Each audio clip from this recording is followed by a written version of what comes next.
Good morning, everyone. Welcome back to Starkey Farmstead. So I am home, back on the farmstead after being gone for almost 5 days in the state of Washington. Today's video is so important because we're going to talk about urban myths and we're going to talk about truth. First, we're going to start with what I call the cat lady. It is a satire. It is satire, which means that it's just an adult getting close enough to the truth but making a joke of it. So people get very confused. They think, oh wow, this is real. What this woman is saying is real. Trans species kids, what are we doing about Donald Trump getting rid of the trans species child tax credit? Excuse me, getting rid of the what?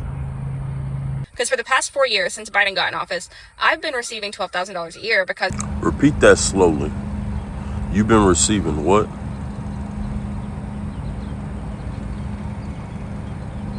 My son identifies as a cat, and that's counted as a disability. I don't think I can even reply to what you just said and not get a community violation. So they sent me $1,000 a month to help with raising him and his transition and all that. Excuse my ignorance. His transition to a cat? But Donald Trump's getting rid of that. So what are we going to do? Because I've been using that to pay for my mortgage payment. Well,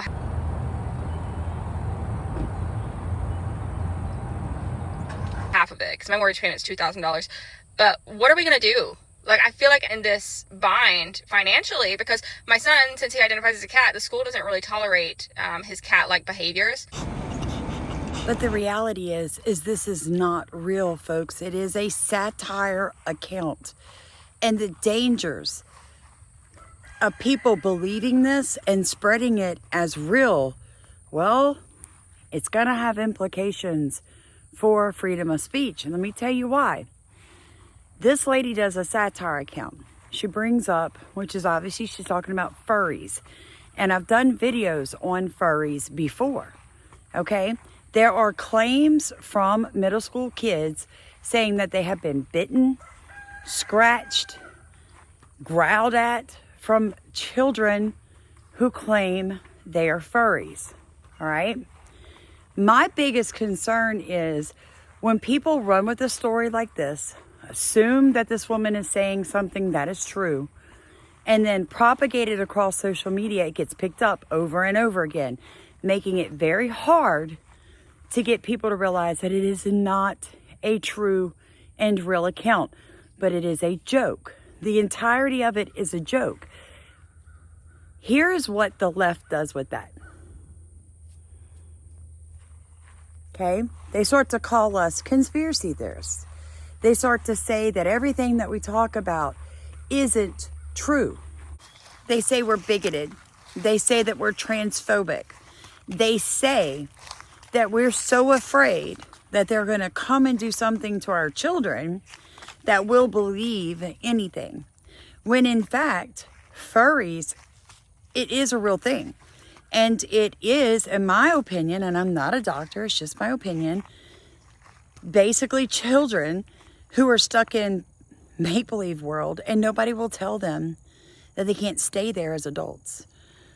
Now, I also believe it's like a demonic interference, and most of you do too, and there may be a few new people. Hi, my name is Sam. I'm just an average American concerned for my country because I feel like we're being set up. I feel like we're being set up.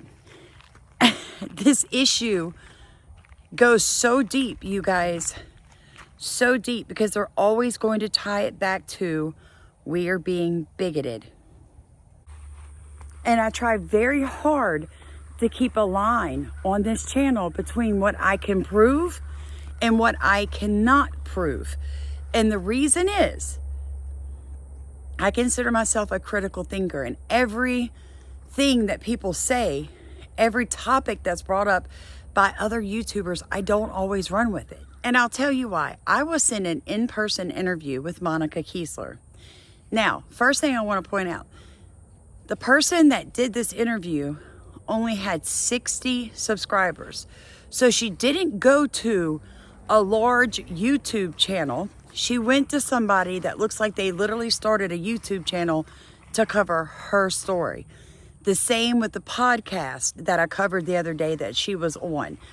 It was a podcast with only a few hundred subscribers. So it's not like she's trying to get out there and be covered by any of the larger social media platforms. She's staying local with really small platforms. That is not the way to get your story out, because nobody's going to see that. 1,000 people are going to see it versus 1 million. I don't know. But it's beginning to stink. Okay? It's really beginning to stink. Just wait. Keep listening. I'm going to break down exactly how all of this happened with Monica Kiesler. But here's what I want to point out to you guys. I'm starting to feel like her and her attorney are huge red flags. Let's propagate a story that isn't true, then come back with not real evidence and claim it is true, and then say that everybody that's talking about you is bearing false witness and how misinformation destroys people's lives. And now you've got this story of the cat lady going 7-8 million wide across the internet, and it all just feels like somehow we're all being moved on a chessboard, and the ultimate end of the game is not to win with your king, but to clear the board so that only one person's voice is heard. You know what I'm saying? It just feels like they're trying to take freedom of speech by proving time and time again how all these stories are AI generated, are fake accounts, are satire, are not, people are not able to adequately and completely do their research. Therefore, they should never be allowed to share their opinions on Facebook. Ooh, my dog almost ran into me, sorry. So my thing is, at this point, folks, we have to be so very careful. So I know a lot of you send me stuff and you ask me, hey, Sam, can you cover this? If I'm staying away from it, it's because the Holy Spirit is just sounding warning bells. And guys, we had better start listening.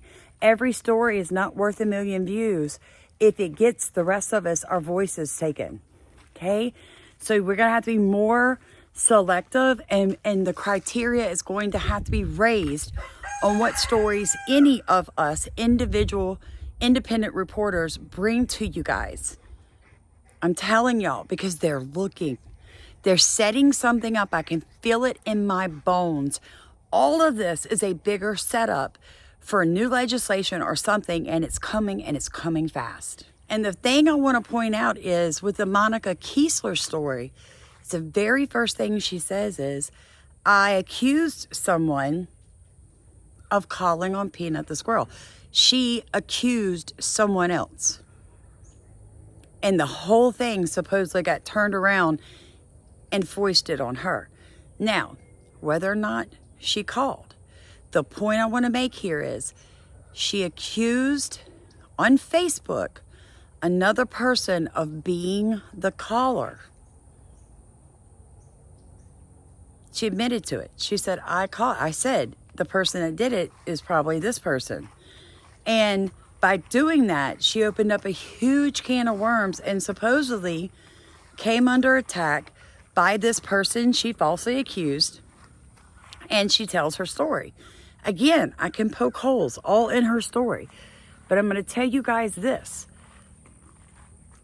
It's so hard to determine what is true and what is not true on social media. Even news channels have a difficulty chasing down solid facts. But what I believe is probably fixing to happen is they're going to clamp down on freedom of speech because of misinformation. In a day and a time where you can get out there and you can AI anything that you want, it is so difficult for people to honestly know if what they're looking at is true or not true. Is it real or is it AI? So I'm going to play you a clip of where Monica says, hey, I said it was her.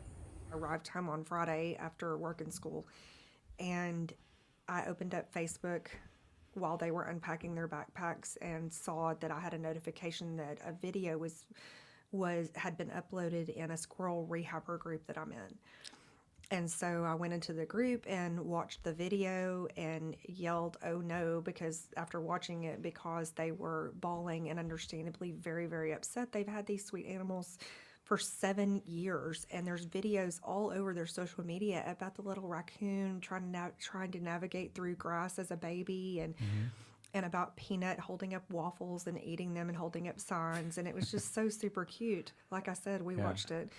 And I yelled out, "Oh no," and my boys came running, and I told them what had happened, and they ran off to do something else. And I stayed in the group and was scrolling through some more posts, and came across a screenshot of a woman that was tearing them apart, saying that they should have known better than to have those animals, that they were monetizing them, and that they were pretty much asking for it. And if you knew me well, you would know I cannot stand at all to see somebody kicked when they're down. I just can't. It's not something I can handle. You followed them, right? I did. Yeah, I did. The boys and I did, yes. What'd you think of that, watching them? I thought it was super cute. One of the things I understood was that they had these animals for quite a few years. Is that correct? 7 years. 7 years. And I don't know the laws. Is it illegal? It is illegal to own wild animals in New York. It's also my understanding there's only one permit that they could have that would allow them to do so. And they did not have that permit. They did, to my understanding, no, they did not. My understanding, after talking to the people that I've been blessed enough to connect with during this last week, is that they were in the same cage when the investigators arrived. And a raccoon is a vector rabies risk animal, if I'm saying that correctly, which means that if another animal's in a cage, they automatically are assumed to be a rabies risk as well, even though squirrels are not known to contract rabies. Right. Was that comment in the thread of the video, or was that comment separate? Was that a post on its own? It was a separate post, to my knowledge. The way I remember it, it was a separate post of a screenshot of this woman who said all of these things. And in the comments underneath, someone said, "Who do you think reported them?" And I said, "My guess is this woman in this screenshot above," because she was I didn't say this, but my personal reasoning was she was understandably upset. And so I also felt stupidly safe making that comment. Right. And that was not in any way, shape, or form. So am I the only person that sees the hypocrisy in this? She's on Facebook. She sees a screenshot of a woman's comment, goes underneath that thread, and when somebody says, "Well, who do you think turned them in?" she goes, This person did it," because they're upset. Look how upset they are. It must have been this person. That's exactly what she's on this podcast telling the world people did to her. A screenshot of something she supposedly said went viral. Now she's claiming she didn't say that. It was AI. It was fake account. She was being doxxed. She's innocent. But prior to, she did the exact same thing to another woman. A woman she didn't know. A woman that she had never supposedly met. A woman that later, she goes on to say, has been kicked out of numerous rescue Facebook groups for being a crap starter. Monica, it's not a good look. The best way to have handled this was to get on and say, "You know what? I learned my lesson. I saw a screenshot of somebody else's supposed account. I don't know if that account was real. I don't know the person, but I made an inappropriate comment. And look what happened to me." Folks, the best thing you can do is not believe everything you see on the internet, and not to claim somebody did something if you're not 100% sure they did it.